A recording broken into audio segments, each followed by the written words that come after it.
మనం అబ్రహాము యాత్రా జీవితాన్ని అధ్యయనం చేస్తున్నాం. ఆదికాండం 17వ అధ్యాయం 1వ వచనం దగ్గరికి వచ్చాం. అబ్రాము 99 ఏండ్ల వాడైనప్పుడు యెహోవా అతనికి ప్రత్యక్షమై, నేను సర్వశక్తి గల దేవుడును, నా సన్నిధిలో నడుచు నిందారహితుడు వేండుము, నాకును నీకును మధ్య నా నిబంధన నియమించి నిన్ను అత్యధికంగా అభివృద్ధి పొందించిదనని అతనితో చెప్పాను. ప్రార్థన చేసుకుందాం. ప్రేమగల మా ప్రియ తండ్రి, కృపగలిగిన మా గొప్ప దేవ, మీ లేఖనాన్ని తిరిగి అధ్యయనం చేస్తూ ఉండగా మాకు ఈ వాక్యంలో నుంచి తలంపులను అనుగ్రహించండి. లేఖనం మీది, వింటున్నవారు మీ యందు ప్రేమ కలిగిన వారు, మీ వాక్యం ఎడల ఆసక్తి కలిగిన వారు, మాట్లాడుతున్నవాడు నీ పాద పరిచారకుడు, బలపరచండి. మీ కృపకు మమ్మల్ని అప్పగించుకుంటూ మీ సాయాన్ని కోరుకుంటూ బంటుమిల్లి నాగేశ్వరరావు కుటుంబాన్ని ఆదరించండి అని మీ కృపాహస్తాలకి అప్పగిస్తూ యేసుక్రీస్తు ప్రభువారి పేరిట ప్రార్థిస్తున్నాం తండ్రి, ఆమేన్. అయితే ఒక చిన్న ప్రకటన. మార్చి 3, 4 తారీఖులు సండే స్కూల్ టీచర్స్ ట్రైనింగ్ ఉంది. మనం ప్రతి సంవత్సరం ట్రైనర్స్ ట్రైనింగ్ అని టీవీబీఎస్ ఎలీషా పాఠశాల తరపున సండే స్కూల్ టీచర్స్కు ట్రైనింగ్ ఇవ్వడం జరుగుతుంది. అది 3, 4 మార్చిలో. మీ యొక్క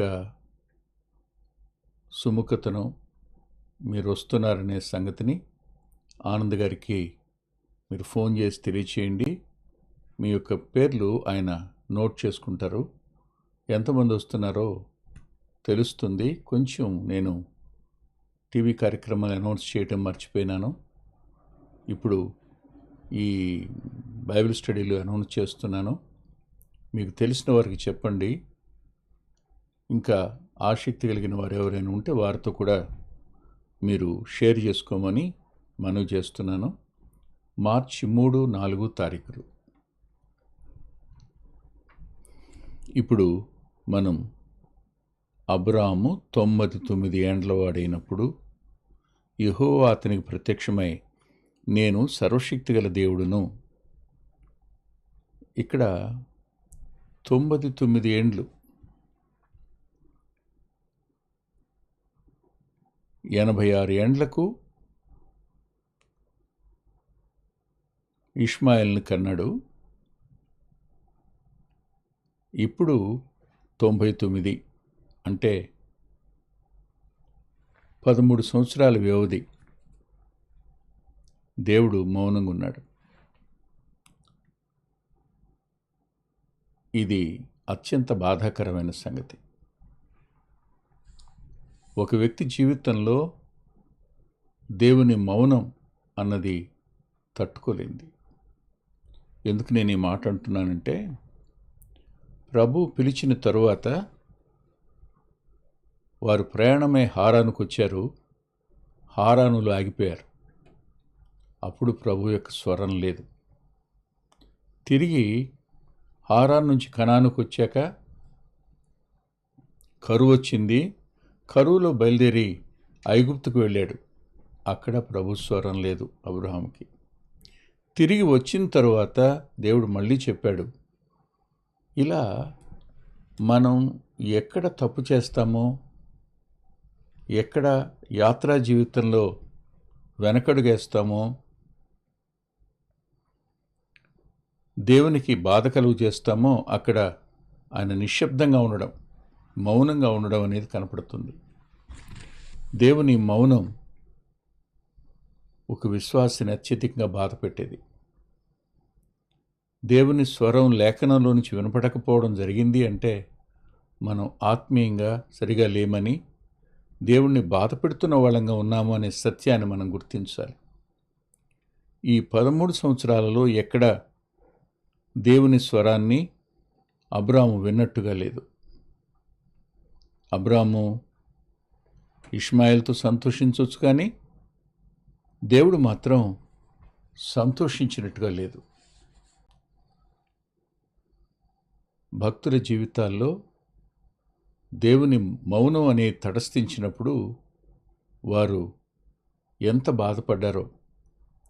గాడ్స్ సైలెన్స్ అనేది ఓ అద్భుతమైన అంశం. అందులో మనం నేర్చుకోవాల్సిన పాఠాలు ఎన్నో ఉన్నాయి. అందులో ఒక పాఠం ఇక్కడ కనపడుతుంది మనకు. అదేమిటంటే, ఆయన చేస్తానన్న వాగ్దానం నెరవేర్చడానికి ఆలస్యమైనప్పుడు మనం తొందరపడి షార్ట్కట్ మెథడ్లో మనం దాన్ని నెరవేర్చుకోవడానికి ప్రయత్నం చేసినప్పుడు దేవుడు మౌనం వహిస్తాడు. అడ్డం పడడు ఆయన, ఆపడాయన, మౌనంగా ఉంటాడు. దాని పర్యవసానం మనం భవిష్యత్తులో అనుభవిస్తాం తెలుసు. కానీ ఈలోగా ఆయన మౌనంగా ఉండడం వల్ల ఒక ఆత్మీయునికి దుఃఖం ఉంటుంది. తండ్రి తన కన్నకొడుకుతో మాట్లాడడం మానేస్తే ఎలా ఉంటుంది ఊహించండి. పరలోకపు తండ్రి మాట్లాడడం మానేస్తే ఇంకా అంతకంటే ఎక్కువ బాధ కదా. ఈ బాధ అనేక మంది జీవితాల్లో నేటికి ఉంది. తొందరపడి నిర్ణయం తీసుకోవడం వల్ల మనంతట మనమే మన స్వయంకృతాపరాధం వల్ల బాధను కొని తెచ్చుకుంటాం. ఇప్పుడు ఇంట్లో ఇష్మాయిల్ ఉన్నాడు, హాగరుంది, శారా, అబ్రహాములు ఉన్నారు. కానీ దేవుడు మౌనం వహించాడు. మౌనం వహించిన వాడు 17వ అధ్యాయం 1వ వచనంలో 99 ఏండ్లప్పుడు వచ్చాడు. అంటే ఆయన 99వ సంవత్సరంలో వచ్చి మీదటికి సమయానికి నీకు కుమారుడు కలుగుతాడని చెప్తాడనమాట. ఈ మాట 18వ అధ్యాయంలో చెప్పాడు.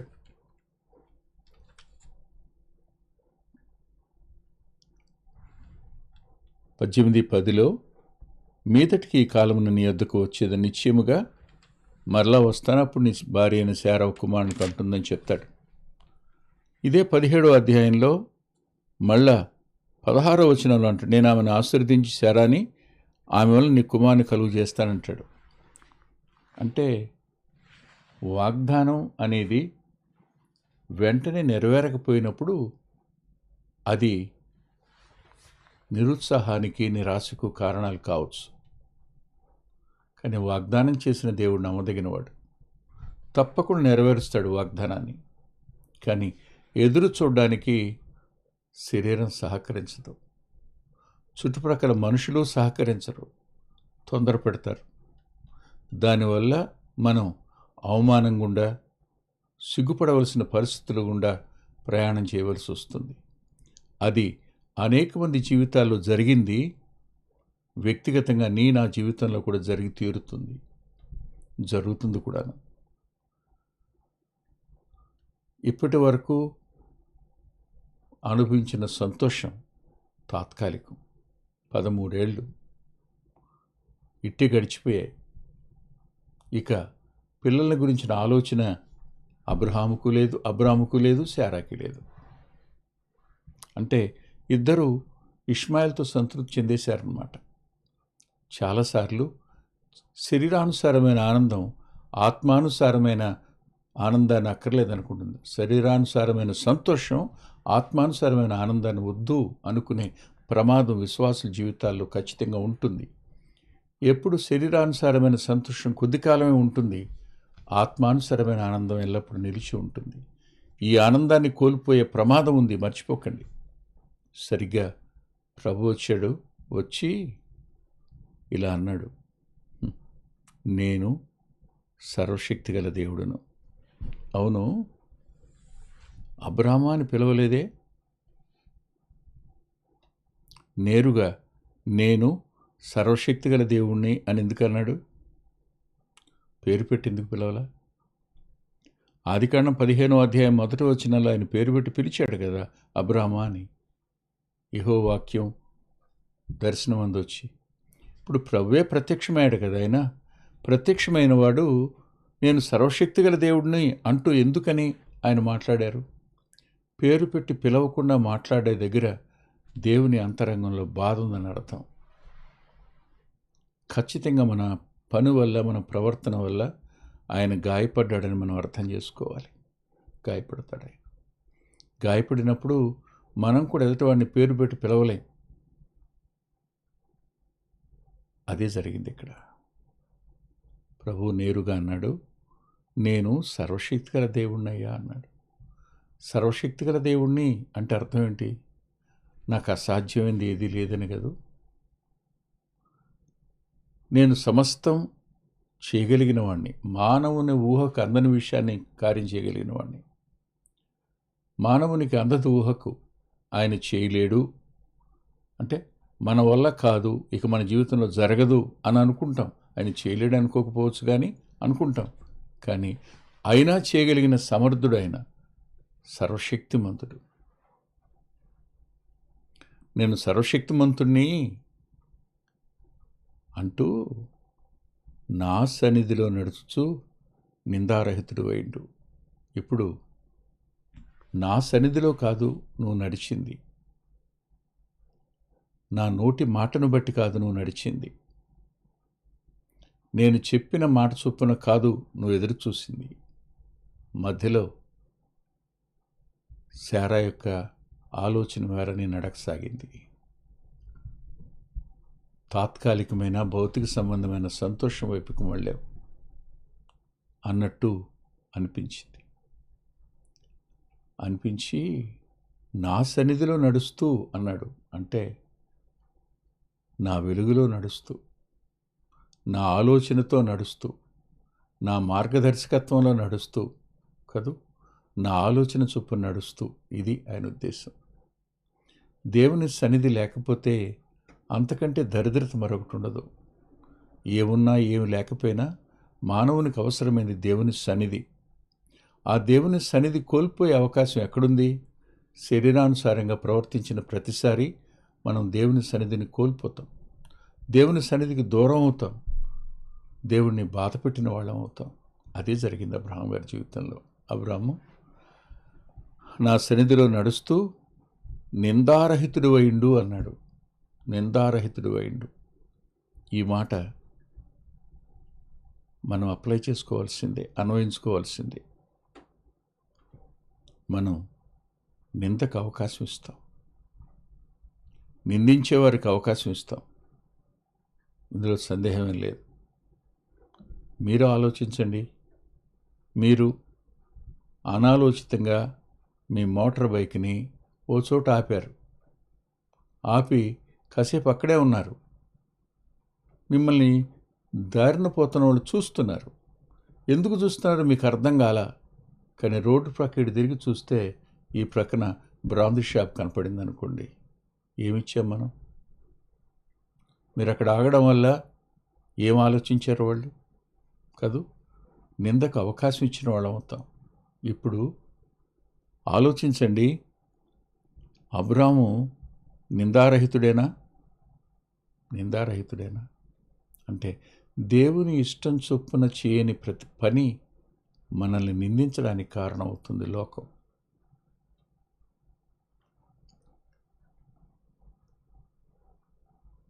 నిందను తల మీదకి తెచ్చుకున్నట్టు లెక్క. మనం ఈ విషయంలో నిందకు అవకాశం ఇవ్వకుండా ఉండడం అనేది అవసరం. ఒకసారి ఒక మాట చదువుకుందాం, ఎందుకైనా మంచిది.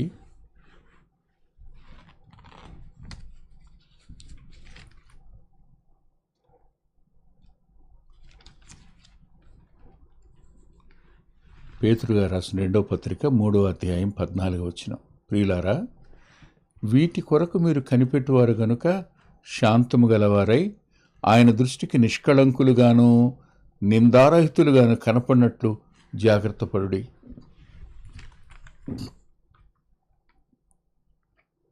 ఆయనను మనమైన వాగ్దానమును బట్టి క్రొత్త ఆకాశముల కొరకును క్రొత్త భూమి కొరకును కనిపెట్టుచున్నాము, వాటి యందు నీతి నివసించును. మనం ఈ ఆకాశం ఈ భూమి కోసం కాదు ఎదురు చూస్తున్నది, రేపు రాబోయే కొత్త ఆకాశాల కోసం కొత్త భూమి కొరకు ఎదురు చూస్తున్న వాళ్ళం. కాబట్టి మీరు దానికోసం కనిపెడుతున్నారు కనుక శాంతం గలవారై ఆయన దృష్టికి నిష్కళంకులుగాను నిందారహితులుగాను కనపడినట్లు జాగ్రత్త పడి. అంటే మనుషుని ఆలోచన చొప్పున నడవడం నింద తెచ్చుకోవడం, మనుషులకు మోమాటం చొప్పున తల వంచడం, నింద తెచ్చుకోవడం, ఇలా నింద తెచ్చుకునే అవకాశం ఉంది, ప్రతి మనిషికి ఉంటుంది. ఈ కారణం చేత జాగరూకులమై నిందకు అవకాశం ఇవ్వకుండా ఉండటం మంచిది. ఆలోచించండి మీరు, మనం నిందించబడే అవకాశం ఉంది. మనం నిందించబడ్డాము అనంటే దేవుని నామానికి అపఖ్యాతి. ఇప్పటికీ కొంతమంది బైబిల్ని వ్యాఖ్యానం చేస్తూ ఇలా అన్నారు, అబ్రాము శారా మాట వినకుండా ఉండుంటే ఇన్ని గొడవలు అయ్యేవా అని. ఈ భూమి ఆఖరి శ్వాస తీసుకునేది ఆ ఇద్దరు కొడుకుల మధ్య యుద్ధం వల్లనే కదా అని. అంటే ఓ ఇంట తీసుకున్న ఒక నిర్ణయం ఆనాడు ప్రపంచం యొక్క అంతిమ స్థితికి కారణమవుతుందని ఎవరు ఊహించారు? ఎవరు ఊహించరు. సరిగ్గా ప్రభు మాట్లాడుతూ, నిందారహితుడు అయిండు, నా సన్నిధిలో నడుస్తూ, అంటే నా సన్నిధి నుంచి దూరం అయ్యావు, నింద తెచ్చుకునే పరిస్థితులు వచ్చినాయి నీకు, నేను సర్వశక్తి గలవాడిని నువ్వు నమ్మలేదు, నీ భార్య మాట విన్నావు, అందుకనే నువ్వు హాగర్ని వివాహం చేసుకున్నావు, ఆమెతో ఒక బిడ్డని కన్నావు, కన్న తర్వాత ఇప్పుడు నేను వచ్చి చెప్తున్నాను, నాకు బాధ కలిగింది అని అనకుండానే ఈ మాటలన్నీ ప్రభు అంటూ, నాకును నీకును మధ్య నా నిబంధన నియమించి నిన్ను అత్యధికంగా అభివృద్ధి పొందించేదనని అతనితో చెప్పాను. ఇకనైనా నా సన్నిధిలో నడుస్తూ నిందారహితుడుగా ఉండు. ఇప్పటి వరకు నిందారహితుడు కావు. నువ్వు చేసిన దానివల్ల నా సన్నిధిని కోల్పోయిన, నా స్వరాన్ని కోల్పోయిన అనుభవం నీకు వచ్చింది. అంత మాత్రమే కాదు, మనుషులు నిందించడానికి కారకుడు అయ్యావు. దేవుని శత్రువులు దేవుని నిందించడానికి కూడా మనం కారకులం అవుతాం. వాస్తవం ఇది. దావీదు పతనమైన తరువాత నాతాను వచ్చిన మాట ఏమిటి? ఆయన శత్రువులు ఆయన నిందించడానికి, ఆయన విమర్శించడానికి కారకుడు అయ్యావు కదా అంటాడు. వాస్తవం కదా. ఇది కేవలం విశ్వాసం ఉంచటం దేవునికి నీకు మధ్యలో మాత్రమే కాదు సుమా, లోకానికి, అపవాదికి, వీరందరి మధ్యలో మన జీవితం ఆయన సన్నిధి కలిగి నడుస్తున్నప్పుడు, నిందారహితులంగా మనం ఉన్నప్పుడు, సరిగ్గా దేవుని అంతరంగం సంతోషిస్తుంది, దేవుని హృదయం ఆనందిస్తుంది.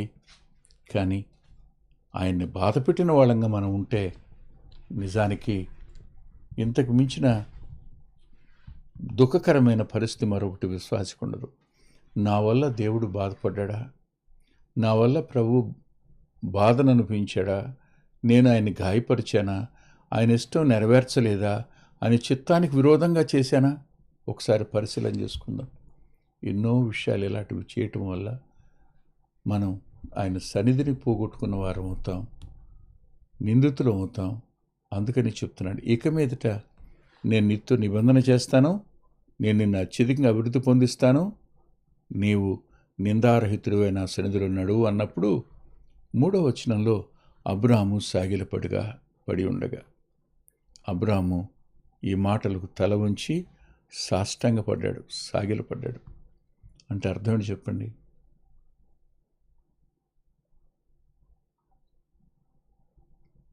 ఆయన చిత్తానికి పూర్తిగా అప్పగించుకుంటానన్నట్టు, నీ చిత్తమే జరగని అన్నట్టు. కానీ నేను ఇస్సాకునిస్తున్నాను అనే మాట అనలేదు ఆయన. అంటే అబ్రాహాము అంతరంగంలో ఇష్మాయిలు చాలు అనే మనసు ఉంది, ఇంకా మరో బిడ్డ వద్దు అనే ఆలోచన ఉంది. కానీ దేవునికి ఇవ్వాలనుంది, అబ్రాహాముకు వద్దనుంది. ఇది కూడా దేవుని చిత్తానికి విరోధంగా ఆలోచించడమే కదా. వాస్తవంగా అబ్రాహాము సాగిలపడినప్పుడు అప్పుడు ఆయన అన్నాడు, ఇదిగో నేను నియమించిన నా నిబంధన నీతో చేసి ఉన్నాను, నీవు అనేక జనములకు తండ్రి ఒగుదువు. మరియు ఇక మీదట నీ పేరు అబ్రాము అనబడదు, నిన్ను అనేక జనములకు తండ్రిగా నియమించితిని గనుక నీ పేరు అబ్రహాము అనబడును. అబ్రహాము అంటే జనములకు తండ్రి. జనానికి తండ్రి కాదు, జనములకు తండ్రి. ఇది ఆశ్చర్యం. ఆల్రెడీ ఒక జనం ఉంది ఇష్మాయేలు వల్ల, కానీ మరో జనం కూడా రాబోతుంది. అది శారా వల్ల, అంటే ఇస్సాకు వల్ల. జనాలకు నేను తండ్రిగా చేస్తాను అన్న మాట దగ్గర చెప్పకుండానే 12వ అధ్యాయంలో భూమి మీద ఉన్న జనాంగాలన్నిటికీ నేను నిన్ను ఆశీర్వాద కారణంగా చేస్తానన్నాడు కదా. అంటే నీ గర్భవాసాన్న ఎవరెవరు వస్తారనుకుంటున్నావు నువ్వు? నా ఆలోచన ఏమిటి, నీ ఆలోచన ఏమిటి? నా ఉద్దేశానికి నీ ఉద్దేశానికి ఎంత వ్యత్యాసం ఉంది అన్నట్టు ఆయన ఇలా అన్నాడు. చూడండి,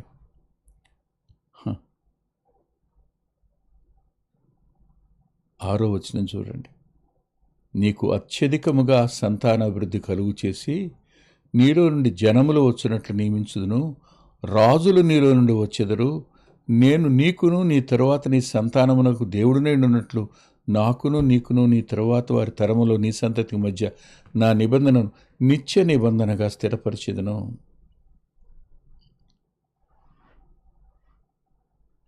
అంటూ నీకును నీ తరువాత నీ సంతతికిని నీవు పరదేశమైన దేశమును అనగా కనాను దేశమంతటిని నిత్య స్వాస్థ్యముగా ఇచ్చి వారికి దేవుణ్ణయిందునని అతనితో చెప్పాడు.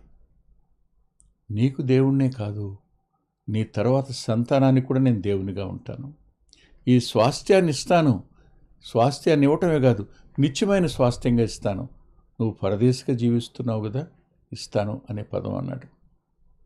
ఇక్కడ మనం దేవుని మీద సంపూర్ణంగా అనుకోవడం అనేది అవసరం. దేవుని చిత్తానికి అప్పగించుకోవడం అనేది అవసరం. మనుషుల మీద ఆధారపడడం కంటే మనం దేవుని మీద సంపూర్ణంగా ఆధారపడడం అవసరం. దేవుని సన్నిధిలో నడుస్తూ మనం నిందకు అవకాశం ఇవ్వకుండా ఉండడానికి ప్రభు తన అత్యంత కృపను మనకు కనపరచునుగాక. ఆమేన్. తల్ల ఉంచి ప్రార్థన చేసుకుందాం. ప్రేమగల మా ప్రియ తండ్రి, కృపగలిగిన మా దేవ, మరోసారి మీ పాదాల సమీపానికి రావడానికి కృపనిచ్చారు. ఎంతైనా నమ్మదగిన వారు మీరు. మీ కార్యాలు, ఆశ్చర్యాలు అబ్రాహాము జీవితంలో ఈ మాటల వల్ల మీరు ఒక వ్యక్తిగా మా ప్రవర్తనను బట్టి, మా క్రియలను బట్టి మీరు గాయపడతారని, మీ అంతరంగం నొచ్చుకుంటుందనే సత్యం గ్రహించేట్టు చేశారు. గతంలో మా యొక్క విపరీతమైన ప్రవర్తన వల్ల, మా మోమాటం వల్ల మీకు బాధ కలిగించిన ప్రతి పరిస్థితిని క్షమించండి. మమ్మల్ని మేముగా దయగల మీ చేతులకు అప్పగించుకుంటూ అబ్రాహాము సాగిపడినట్టుగా మీ ముందు తల ఉంచి సంపూర్ణంగా నీ చేతులకు అప్పగించుకుంటున్నాం. ప్రభువా, కనికరం చూపండి. ముందున్న సమయం నీ సన్నిధిలో నడుస్తూ నిందారహితులంగా ఉండే భాగ్యం మాకిమ్మని యేసుక్రీస్తు ప్రభువారి పేరట ప్రార్థిస్తున్నాం తండ్రి. ఆమేన్. ప్రభుచిత్తమైతే వచ్చే ఆదివారం ఉదయం 9:30 గంటలకు లైవ్లో కలుసుకుందాం. సండే స్కూల్ టీచర్స్ అయిన వారు VBS ట్రైనింగ్కి 3-4 దినాలు వచ్చేవారు ఖచ్చితంగా మీ స్థానిక సేవకుని దగ్గర నుంచి మీరు సిఫార్సు ఉత్తరం తీసుకొని రావాలి, రికమెండేషన్ లెటర్ తీసుకురావాలి. ఇతను మా సంఘానికి సంబంధించిన వాడు, ఇతను సండే స్కూల్ టీచర్గా పనిచేస్తున్నాడు, లేదు సండే స్కూల్ టీచింగ్లో ఇతడు సహాయపడుతున్నాడు అనేనా మీరు ఆ లెటర్ తీసుకొని రావాలి, మర్చిపోవద్దు. దేవుడు మిమ్మల్ని దీవించునుగాక.